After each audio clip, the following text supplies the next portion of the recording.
Hello mga ka-antrips, welcome back again to our channel at ngayon nga po isi-share ko sa inyo ang araw na masaya kami at ang pinakahihintay namin ang pagpapablessing po namin dito sa aming store, dito sa aming shop at sinabay na rin namin ang aming bahay at sinabay nga po namin ito sa birthday ng aking anak ngayong September nga para isang gastusan na lang para makatipid-tipid kumbaga at sa handaan, syempre isang handaan na lang din. So nagkagulatan nga kami, nagulat kami kasi ang schedule namin alas 4 ng hapon pero 3:30 pa lang nandito na si Father at ang bungad niya, pasensya na daw na paaga siya dahil mayroon pa siyang mimisahang patay. So ayun na nga, nagulat naman ako. Isip ko, ang dami namang araw na pwedeng mamatay. Bakit sumabay pa dito sa pa-blessing namin? So nagkatarantahan na nga at nawala na yung smoothness ng aking mga plano. Bay, sino ba namang hindi magugulat? Katatapos ko lang maligo. Paglabas ko, nandiyan na si Father. Napakaaga nga.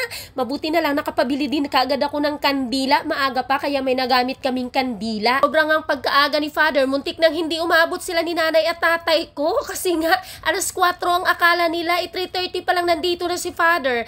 At kung mapapansin nyo mga ka-antrip ay konti lang kami. Yes po, talagang konti lang kami. Hindi po ako nag-imbita ng mga tao, ng mga ibang tao. Kami-kami lang ito, parents ko, parents ni Ray, mga kapatid ko at mga pamangkin ko. Kumbaga, pamilya lang talaga para sa special na araw na ito ng aming pa-blessing at pasasalamat kay Lord. Pasok hanggang panay, sumapit sa iyong ilihan ng tahanan, sa maligayang pagpisang sa iyong Ama sa kalangitan.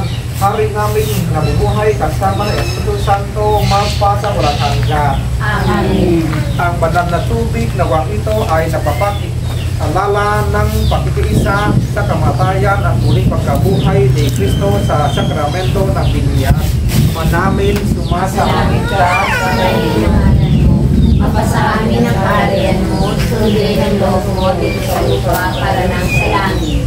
Bigyan mo kami ngayon ng aming kakanin sa araw-araw at patawarin mo kami sa aming mga sala para nang pagpatawad namin sa nagkasala sa amin at huwag mo kami maitulog sa tukso at huwag kami sa lasalasang masama. Amen. Aba, Ginoong Maria, napupuno ka ng grasya. Ang Panginoong Diyos ay sumasa iyo. Bukod kang pinagpala sa babaeng lahat, pinagpala naman ang Santa Maria, ipanalangin mo kami kasalanan. Ngayon at kung kami ipanalangin mo kami kasalanan ngayon mapasaan kaharian mo,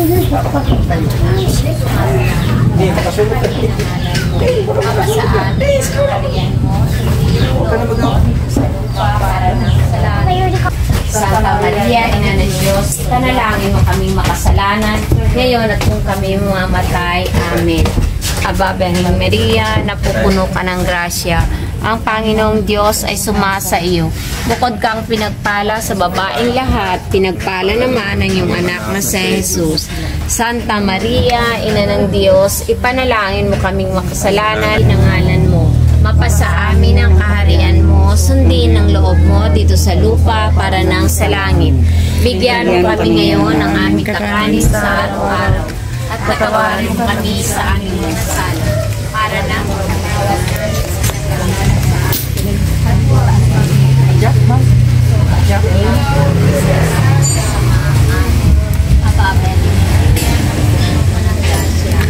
Panginoong Diyos ay sumasa iyo. Bukod kang pinagpala sa babaeng lahat, pinagpala naman ang iyong anak na si Jesus. Kaya Ina ng Diyos, panalangin mo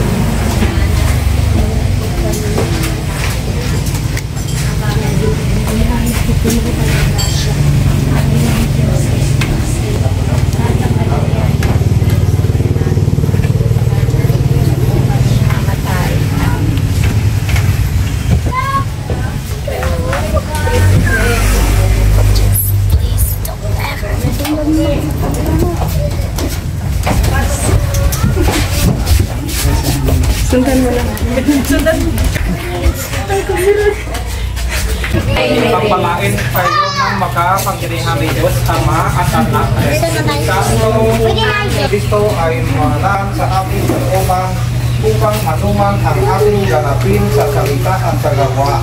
Ay mangyari nga lahat sa ngalan ng Panginoon ngayon ang pagpasa walang hanggan. Amen. Sa mga Ama at mga Anak at Espiritu Santo. Amen.